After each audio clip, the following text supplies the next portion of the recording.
What's on, ladies and gentlemen? My name's Ross, I like games, and today we have got a very, very cool new deck that we need to take a little bit of a look at. It is a yellow and green hybrid deck.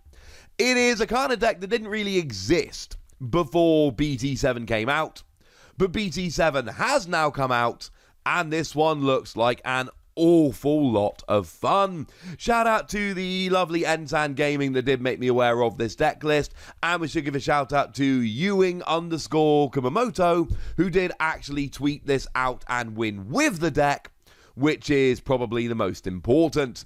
Yeah, it's a winning deck, and it's a really, really cool deck. So starting off with level 3s then, what we've actually got is those no level 3s, the white ones that came around in BT7. So we have got 3 copies here. I should say any translated proxies we're using do come from DigimonCard.dev. We have got 3 copies of Pokemon, because when you play, you reveal the top 5 cards of your deck, and you add a card with Hybrid or 10 Warriors and a Tamer to your hand, place the remaining cards at the bottom of your deck in any order. But on your turn, once per turn, when your Tamer Digivolves, you gain 2 memory. And it's only once per turn, but it's once per turn per Pokemon, which means if you've got 2 of these out and you Digivolve a Tamer into a Digimon, you gain 4 memory, which is redonkulous, and you actually can keep going from there. No, it cannot Digivolve from a Digitama, which is a little bit sad, but it's got a good enough skill that we're going to forgive it. We've then got 1 copy of the Nemon from BT7. When you play it, you play a Tamer card with an inherited effect from your hand without paying its memory cost. And on your turn, once per turn, when your Digimon with a Tamer card in its Digivolution cards is deleted, you may play a Tamer from your trash without paying its memory cost. Again, if you've got more than 1 Nemon in play, you would be able to do this more than once, but there's only actually 1 Nemon in the deck, so that's something to consider. In terms of the other level 3s here, it's a Salamon party. And if you want to play a Salamon focused deck, I've got wonderful, wonderful news. So we've got 2 copies of the Salamon from BT2, the one that we see an awful lot of, because when it's deleted, if your security is 3 or less, you recover 1. I mean, it lets you get an extra security card when you get deleted. It's clearly an awesome thing. There's a reason it sees so much play in yellow decks. Now, I thought we actually had 2 copies of another Salamon. I forgot there was an alternate art. It is actually just a playset of this Salamon, because it's absolutely nuts. And that's your level 3. We've only actually got 4 level 3s that can Digivolve from Digitama. And yet, we've actually got 4 Digitama coming in here as well. And I kind of like this. For anyone that's wondering, it is 4 of the same. It is 4 of the Koromon that came around in BT4. When you're attacking once per turn, if your security is 3 or less, one of your opponent's Digimon loses 1,000 power for the turn. You can combine it with other skills for deletions, or you can just use it to break power ties. It is a little bit weird because you've only got 4 true level 3s here, as in that can Digivolve from level 2s. But having said that, your level 2s don't count in your main deck, and you can hatch them. So there's no reason not to play them.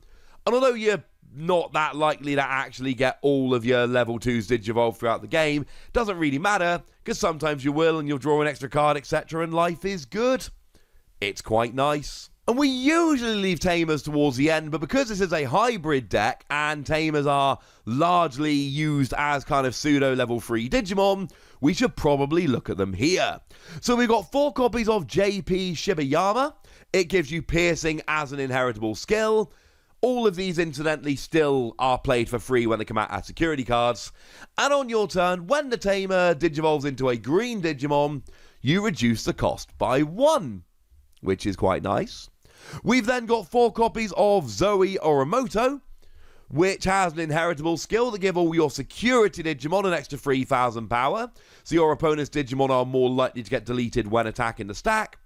And when you play, you may search your security for a hybrid or 10 warrior, reveal it, add it to your hand, and then if you do, you recover 1. Although, like I've said, this is not true recovery, because you're only actually replacing the card you just picked up, but still, it's kind of cool.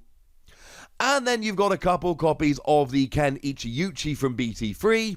It's one of those ones that puts your memory to 3 at the start of your turn, and on your turn, when your green or blue Digimon deletes an opponent's Digimon by battling and survives, you can rest it to gain a memory. Now, the blue is kind of irrelevant, but the green is absolutely going to be relevant here, so that's going to help you out, quite frankly, in a bunch of situations.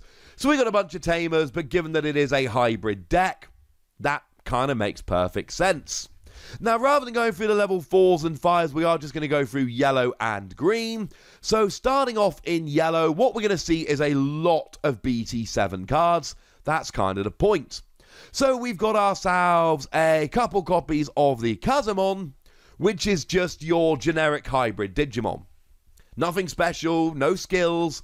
It can just Digivolve from a yellow Tamer, which is fine. We've then got a couple copies of the other level 4 yellow hybrid. That is the Zephyrmon, that again can Digivolve from a Tamer, but it's a memory cost of 2. 1 cost to Digivolve from a level 4, 2 cost to Digivolve from a Tamer, 3 cost to Digivolve from a level 3, lots of options. And then when you're Digivolving, if a card with hybrid is in its traits, or Zoe or Emoto is in your Digivolution cards, all of your security Digimon gain 3,000 power. And we're playing a playset of Zoe, so there's a decent chance that's going to happen. So if you've Digivolved from a level 3 which a hybrid, or you've Digivolved from Zoe, good news, ladies and gentlemen, good news. Of course, you could also Digivolve from a level 4, which is a hybrid, and that would also be absolutely fine. So it's another card, and you could be ending up here beefing up your security a lot, to the point where your opponent is basically guaranteed to have their cards deleted every time they attack the stack, which is kind of hilarious for you and super annoying for them. We've then got the level 5 that fits in with these as well. You've got Jet Sylphimon. When one of your Digimon with a Tamer card in its Digivolution cards Digivolves into this, reduce the cost by 2. So if you've gone Tamer into level 4, when you Digivolve into this, you only pay a single memory, which is great. And when you're Digivolving, if you've got a card with hybrid in its traits in your Digivolution cards, you recover 1. And this is proper actual recovery. So Jet Sylphimon is nuts here, because essentially, if you're going up the hybrid route, then you Digivolve for a 1 cost and recover 1. It's why I can look at something like Kazamon and go, well, that's actually super disappointing. It's a generic hybrid level 4. But then I look at this and I'm like, oh, yeah, no, it totally pays off in the end. A 1 cost to Digivolve level 5 that recovers 1 is absolutely nuts, broken good. So that's the yellow half of your evolution line, and the recovery goes quite nicely. But we see more green here than we actually do see yellow. But again, it's still a BT7 party. So we have a full playset here of Beetlemon, which is a hybrid Digimon. You can Digivolve from a Tamer as if it was a level 3. But when you Digivolve, you reveal the top 5 cards of your deck, and you can add a hybrid card and a JP Shibayama to your hand. So, yeah, sure, it's just Digivolving from a Tamer, but you get the search when you Digivolve. That is awesome. We then actually see a playset of Metal Kabuterimon here, which is, well, like we saw with the yellow Digimon a moment ago, it is a 1 cost to Digivolve from a level 4, a 2 cost to Digivolve from a Tamer, and a 3 cost to Digivolve from a level 3. But this actually becomes really important, as we're going to see in a moment, because we are going to need a 4th evolution source, and this is how we get it. And then when you're Digivolving, if a card with hybrid in its traits or JP Shibayama is in your Digivolution cards, you can suspend one of your opponent's Digimon with 6,000 power or less, which isn't bad. It's alright.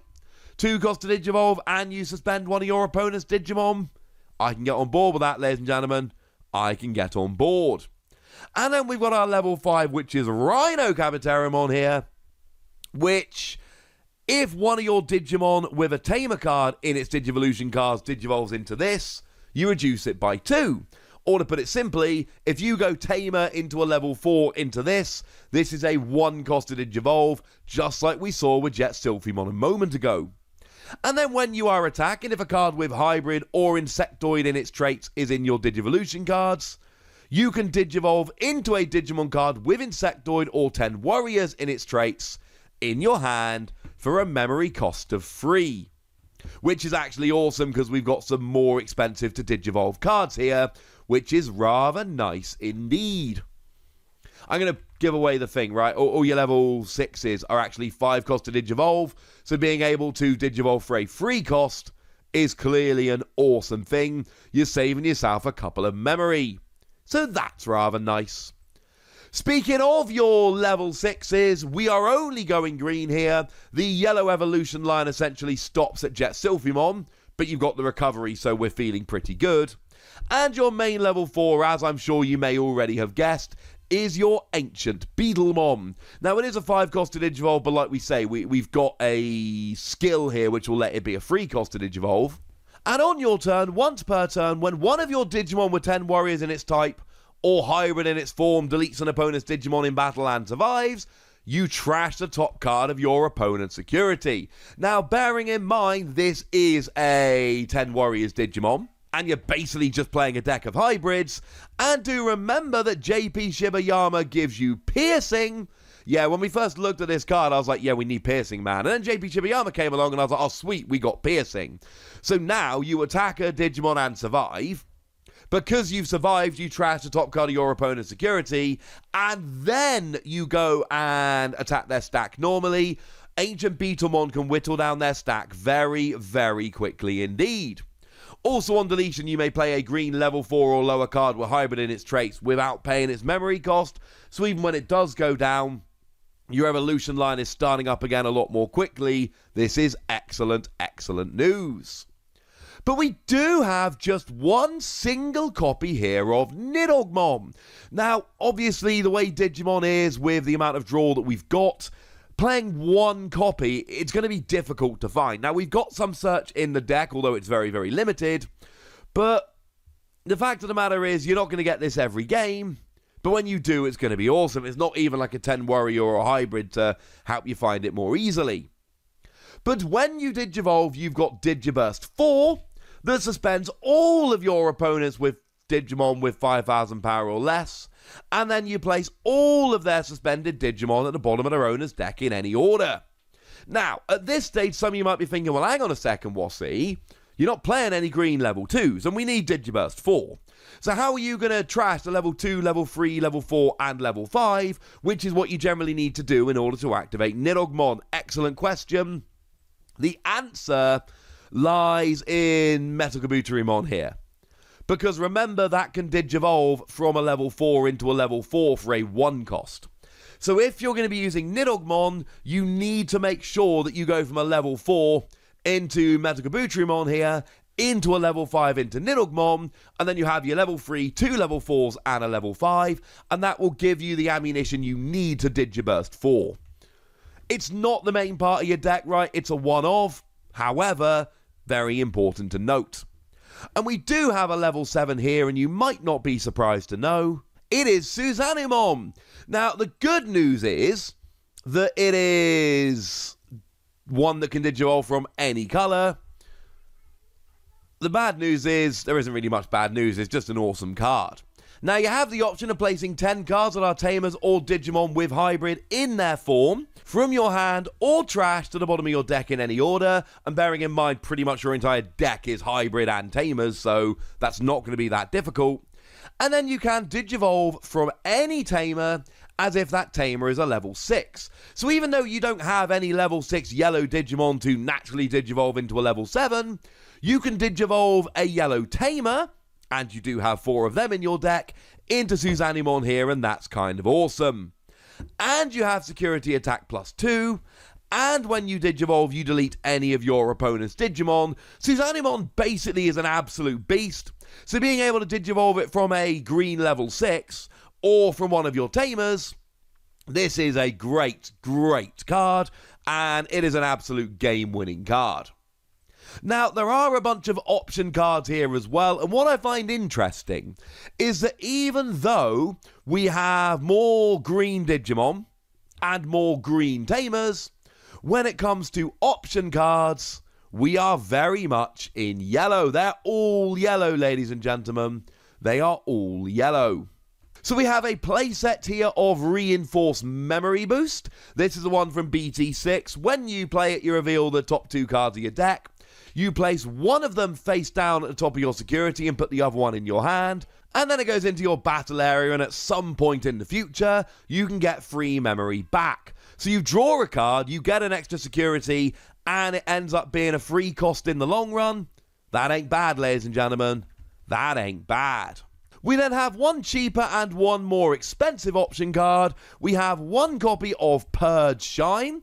That is the one from BT4 that gives all of your opponent's Digimon 3,000 less power for the turn. That's just really good for deleting little Digimon. And against a Rookie Rush deck that has a bunch of really weak Digimon, this is going to be the kind of card that can absolutely swing it in your favor. It is frankly a pretty good card. And then we've got just a single copy of Wyvern's Breath from BT6 that gives one of your opponent's Digimon minus 15,000 power for the turn. Or to put it another way, it is an option card that almost guaranteed will just delete one of your opponent's Digimon. So clearly this is a pretty nice option as just a nice little one-off emergency card. Again, you might not see it all that often, but it's there in the game. And there we go, ladies and gentlemen, a weird kind of green-yellow hybrid deck, but there is so much about this deck I love. And if you were on the fence about how good hybrids might end up being, get off that fence, ladies and gentlemen. They are awesome. But now I want to hear from you guys. I want to know what you think about this deck. I want to know if you've been playing around with something similar. So let me know in the comment section. Go nuts. Be nice. And then make sure you like this video, subscribe to this channel, follow me on Twitter at TheWazi. That's where we talk Digimon and a whole bunch of other card games. And please do consider checking out patreon.com/PTCGradio, where you can support the channel, get some bonus podcasts and all kinds of fun things. But by far the most important thing as always, look after yourselves till next time, would ya? Thank you very much for watching. My name's Ross, and you've been watching WYBRID Plays.